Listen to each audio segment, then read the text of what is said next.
Hello, Grant Wiley here from Worthington Publishing for another episode of Grant's Game Room, episode number 13. Today is Monday, October 20-something, 2017. Today, we're going to be talking about the game from GMT, Falling Sky, the Gallic Revolt against Caesar. This is part of their coin series. Before I get into that, a little bit of housekeeping. Guys, if you like these reviews, want to see more reviews, please go below, click the subscribe icon, as well as the notification icon. You'll be notified when we post new videos. At least that's the way it's supposed to work, but at least check back regularly. Our posting days are Mondays and Wednesdays for game reviews. Fridays I do Grant's Game News. I go around, I hunt down game news from around the internet. And we post those, so you'll get a weekly update on not just Worthington Publishing, GMT, Lock and Load, Compass Games, Flying Pig Games, Columbia, GMT, Decision, anybody I can find that has any news out about games. I go out, I try to collect them and be a central news point for you to where you're not going to Cons and Board Game Geek and having to go to all the various sites. If I find out anything insider, I'll let you know. Definitely on our stuff. Just a note, today at 6 p.m. Worthington Publishing is launching Cowboys Rebranded. I did a Twitter feed this morning that gave the link, the preview link to folks, so you can check that out. But enough about that. Let's get into the game review of Caesar Falling Sky, the Gallic Revolt against Caesar. You get a standard GMT box, which, man, these are coffee table. This is a nice, I think, 11.5 by 9 box. It looks like it's about 3 inches thick. Super solid, super thick. No damage. The box art on this one was okay. I like combat scenes, but it definitely gives a period feeling, dark, stormy. You've got mountains in the distance. It looks like a barbarian or a Gallic soldier here running through the woods. Coin Series Volume 6 lays it out. If you like collecting series games the way I do, you can stack them all in there. We'll throw that to the side and we'll get into the component review a little bit. If you've ever played a Coin Series game, nice mounted board. I really like this one. I will tell you, I did a review of Fire in the Lake, and I'm doing a review of this one. Beautiful mounted board. This is a smaller board. You can see it's got a small footprint. Very nice mounted. Great colors. The regions delineated very well with the yellow, the green, the gray, and the red for the Roman area. The components on this one, all very nice. GMT does great components. And the Coin Series is no exception. Nice wood blocks. You can see here this is a Roman fort. For the square pieces, we'll pull a piece off here. Roman Legion, small 8mm by 8mm by 8mm cube. And then for your war bands or auxiliaries, you've got the hexagonal small wooden piece. They look like about 8mm also. One side unmarked, the other side marked, showing whether it's hidden or revealed.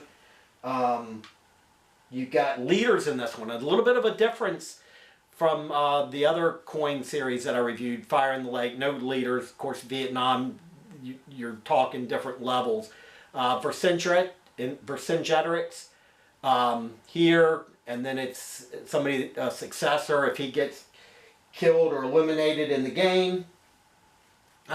You get these player charts to track your legions and things. GMT included extra components. I got some in mind. I put them in the side. I make sure I count out the proper number of legions and auxiliary and citadels on here. It's important sometimes for victory. In the game, the 4 main sides you're playing are the Roman Republic, the Aedui, the Belgica, and the Averni tribes. Pretty much aligned. You have the Aedui and the Romans, and they're against the Belgica and the Arvini. The interesting thing here is you have the Germanic tribes, which are like a wild card in the game, and This was designed by Volko Ruhnke, and I believe it was his son Andrew Ruhnke, and well-designed game. My little minor quibble about the rules in Fire in the Lake, maybe because I played Fire in the Lake, I understood Falling Sky much better, and it just fell into place for me. But we're going to talk about the cards first. The cards, beautiful cards. They've got nice card art, good clear instructions on the card. Just a well-designed card deck. You don't use them all in each game. You set your card deck. They tell you how to set it up, and it mixes in a random timing for the interphase in the game, which in this one it's winter, and the other, in Fire in the Lake, it was the coup cards that kind of broke the game up into yearly segments. In this one, it's the winter card, at which point you go into a winter phase and you do a separate sequence of play. I'll get into gameplay here in a minute, but I want to talk components while we're talking about that. Again, you've got the tracker cards for the 5 sides, including the Germanic player. I've got the board set up currently for the 53 year, not the 53 year, the year 53 campaign. I played it over the weekend, loved it, absolutely loved it. I played it without the bot player. As you know, if you're watching, or if you're watching this, you may know that there is a artificial intelligence built in. You follow a flow chart and it tells you what to do. I'm old school. I prefer to just play each side to the best of my ability. And it works really well with the coin games because each side doesn't have a hand of cards. Everybody's playing from a common deck, common card. So it makes it very easy to play that way. And it makes it enjoyable. GMT includes a ton of great components. You've got your chart here that tells you your actions you can take with each side. The Roman Republic, the Averni, the Belgic, and the Aedui tribe. You only need to have one of those if you're playing like I'm playing. You have charts for the non-player Aedui, non-player. They included, I got, let's see, at least 2 here, and I may have more. I would only think you'd need 1 because you're playing by yourself, but they included more, no complaint there.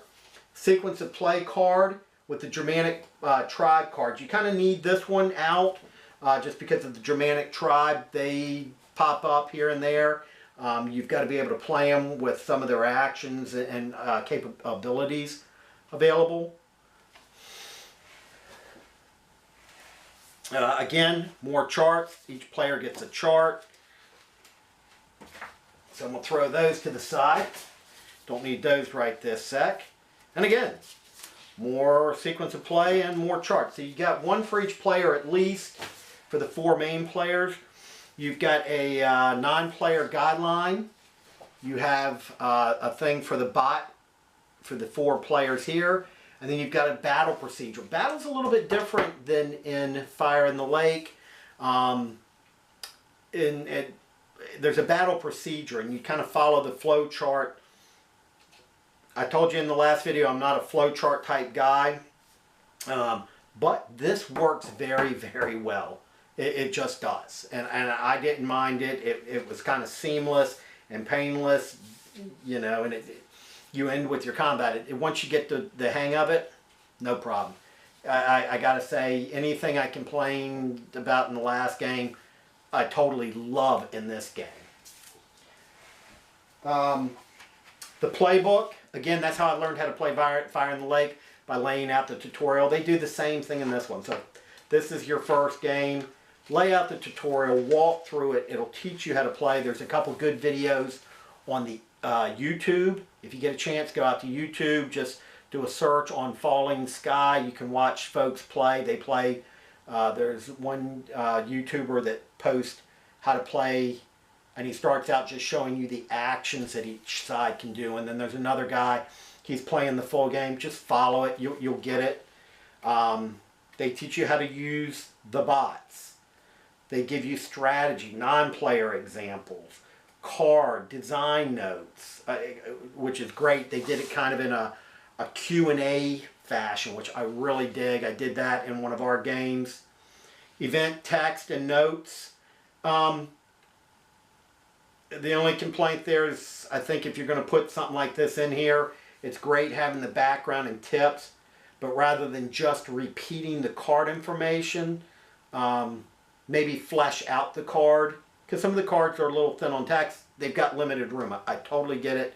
We've had to do the same thing. You're trying to say a lot with the least words you can, but this would be the spot to flesh it out. But still, if you read the background and the tips, you get the idea, and as long as you got the idea, you're not going to go wrong.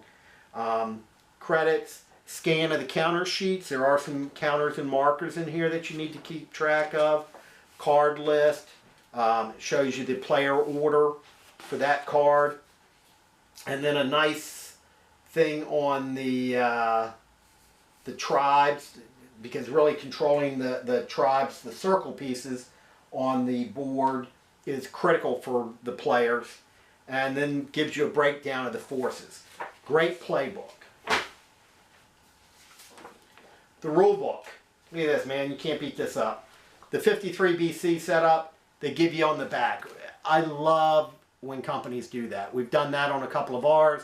It just makes it so clear on how you set the game up. And the 53 BC one is, that's probably going to be my go-to scenario. This is my second play of it. And like I said, I've set it up for the start. Just great. The rules, you've got 32 pages here. But don't think that it is that complex. It's not 32 pages. It's actually more like 17. So half of it, which are graphic heavy. You've got a half-page introduction here talking about components. You don't even hit the rules until probably about page 5 when you get into sequence of play. It's good to know about the tokens and all, but you can flip back and forth and read that. So page 5, you hit the rules. They do a great job of laying everything out. Again, very graphic heavy. It helps break up the words. Gives each side their commands and their capabilities. And then you get into the non-player setups for the scenarios, which are very clear, starting on page 27. And even, let's see, jump to the back here, you get a, look at this, 2-page index of terms that it just cross-referenced to, you know, if talks about limited command, 2.3.5, 8.12. Very, very well laid out rule book, very clear, I think. Again, they took some out of this one that was in Fire in the Lake. There are no lines of communication or the LOCs along the lines, which I wasn't a huge fan of in that one, but it makes sense in that. It does make sense. It just, for me, being my first time into Fire in the Lake, I had a harder time understanding that versus just the area here. With that being said, I'm going to pull my face off the camera, which is great for you, and I'm going to zoom in on the board and just show you a little bit of gameplay and my review on how this goes. Okay, if you've never played a coin series game before, this is your typical layout of the board. The board is broken up into areas which are delineated by these lines. Now, I'm just going to specifically talk about Falling Sky as opposed to Fire in the Lake or any of the others. I've only played Fire in the Lake in this one, so I'm just going to talk about this game. That way it keeps it clear for those of you that haven't played. In this game, there are 4 factions. The Red Romans, Blue Aedui, Yellow Belgica, and Green Avernine. In each turn or card play, each player will receive an opportunity to perhaps play an action, a card, or an event. I'm going to zoom in on the board down here and walk you all through something. This is your faction availability of play. Let's see how tight we can get on this. Okay, what happens here is a card is flipped up. And on this card, let me give the camera a second to focus, hopefully. Oh yeah, that's terrible. You can see the blue, the yellow, the green, the red. That's the opportunity to who's the sequence of play for this turn, or this card. Okay? And this card is called the Assembly of Gaul. I'll lay that down there for a sec, since that seems to be able to zoom in. So you can see the blue is trying to zoom in. Okay, it's got it. The blue Assembly of Gaul gets the first chance to go first. So the Etowah player has a choice here. He can, if you look at the top, do a command only. If he does a command only, the next player, which is the yellow player, the Belgica, would have a choice to do a limited command or pass. If he passes, he gains resources, as the Etowah would. If he did the second option there, the first command or command plus special ability, the second player here would then be able to do an event, the card event, or a limited command. If the Etowah chose to play the event, then the next player would only be able to, or have the choice to do a command and may add the special ability. Now, what is a command? A command allows a player to perform one of the actions allowed by his side, allowed to his specific player, and I'm going to zoom out on this, guys, on his card. Ugh. So this is the Etowah's Confederation, and he has a list of commands here, which you may be able to see. It's trying to zoom in. He may rally. He can march. He can raid, or he can battle. Now, because it's a command, it means he can do that command in a number of spaces here on the board. So a number of different areas in the board. He can spend resources normally to activate his units. The Etowah has units here, here, and here. So if he wanted to, he could rally in those three spaces, which augments the Allied forces. He could march. And in this one, you pay for the area activated. So to march with these guys, I could spend 1 resource point and activate the units here to march. I could spend 2 and activate these 2, or 3 and activate the units in these 3. I could raid, which allows you to steal resources with hidden Etowah. That means that their little symbol there is not face up. Or I could do battle if I'm located in an area with another one, an opposing force. And then you're allowed to do some special abilities, which are over here on the right. And certain special abilities are only allowed to be played with certain commands. For example, let's say, accompanying command here for trade is any of the commands. So if I played any of these commands, I could do a trade. If I did suborn, which is by allegiance or neutrality, it's only allowed to be done with rally, march, or raid. It could not be done if I used a battle command. So that shows you how that works. Now what happens is each player has different commands. For example, the Roman has recruit, march, seize, or battle, while they had raid, rally. The Gallic tribes pretty much have the same commands: rally, march, raid, and battle.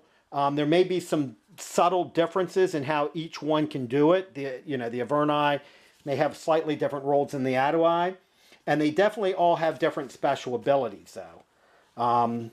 For example, the Averni can entreat, devastate, ambush, which is particularly a good one, victory, and then it gives you the victory condition. So you've got 3 different special abilities with each of the Gallic players, which keeps it fairly simple. And then you've got 3 with the Roman Republic.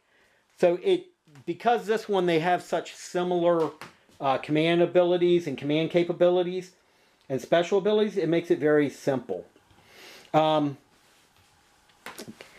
Guys, that's pretty much the meat of it. The victory in the game, for the Roman player, it's subdue plus disperse plus Roman allied tribes exceeds 15.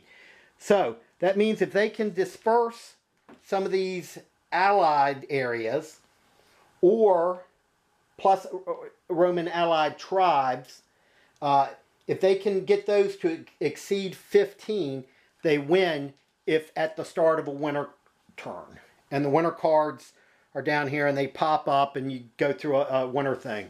The Averni win if they can get the off-map legions to exceed 6 and the Averni allied tribe and citadels to exceed 8. And the citadels for the Gallic pieces are the squares, but they're laid out in more of a diamond fashion. And we'll zoom in on one right there in the center there. You can see a Adui citadel marked right here. But that's what the Averni are looking for. And they need those to exceed 8 with the off-map legions. Currently there's 4 Roman off-map legions right over there in the corner. The Adui win with allied tribes and citadels exceed each other's factions.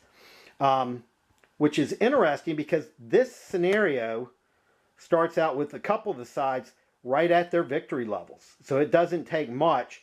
So you're kind of scrambling from the get-go on how to deal with this as the Roman, and each player is very close on their victory. And the Belgic players plus Belgic allied tribes and citadels exceed 15. The victory conditions may not be real clear to you as I explain them, but once you play the game or get the game, you'll understand it. It's not an issue, but just giving you victory conditions, it may not be super clear. Guys, if you look at this, it really looks nice. Volko and Andrew did a great job with the rules and the scenarios, I think. It's a very clear game. It's very understandable. I think it's very fast playing. You're looking at 3 in the game to 5 years, but it basically, once I play through all these cards, if one side hadn't won, we determine victory. That's not that many because you're only doing 2 actions. So one player will perform an action, say the Averni chooses to play the event, and, well, here, Assembly of Gaul, that card, the yellow, the blue. So if the blue player played his event, the next player could only play a command. And since it's the yellow player, he would go, if he chose to, and go there. Now what that means is on the next card, only these 2 players, the Roman and the Averni, would be available. So the Averni would get the first choice, and then the Roman would be able to go next. Either one of them could pass, at which point the next card is flipped, and then these become eligible, and any player that put their piece in one of these is ineligible. I'm trying not to screw up my game setup here while I do the video, so sorry about that. Anyway, guys, that's it. I'm going to turn around and give you a full thought on this before I turn off, but that's pretty much my review. Guys, okay. 3, 2, 1. Okay, that's my review of Caesar's Gallic War, or Falling Sky, sorry. I'll be doing Caesar's Gallic War as my next review on Thursday, or on Wednesday. That's a Worthington Games title by Daniel Berger, which covers the same period, and it's a little bit different. If you watch the 2, it'll allow you to compare and contrast. And we're trying to talk Daniel into doing a reprint on that. But first, to finish up Fallen Sky, sorry. Great game. If you don't have it, get it. If you haven't played the coin series, because it seems overwhelming, don't be afraid. Jump into this one. Do the playbook, do the tutorial, watch a video online. You'll have it down to nothing. I mean, it really is a good game. And I think it makes learning the others in the series better, because I really understood Fire in the Lake once I went through this. It definitely helped. It's probably a smaller bite of the apple And then when you get to like Fire in the Lake or the Revolutionary War one, it's the whole apple. And I think it's a great game. Andrew and Volka, great design. Great design, great play. I really enjoy it. A lot of thought went into the game and a lot of care. And it shows. GMT, great production model as always. Tony and Andy and Gene and them do a great job with their productions. Go out and get this game. You know, you can go to GMT's website, read the rules. With that being said, again, my next video will be this Wednesday. It will be Caesar's Gallic War, done by Daniel Berger for Worthington Games. And I'll go through that, and since I got these two, I can compare and contrast and let you know my thoughts. We're going to stick with that theme, and on Monday I'm going to do Caesar at Alesia, Avalon Hill's old classic Hex Encounter game, which I'm currently working on a redesign, re-implementation, reimagining of that. It's going to be Hex Encounters, and we're going old school.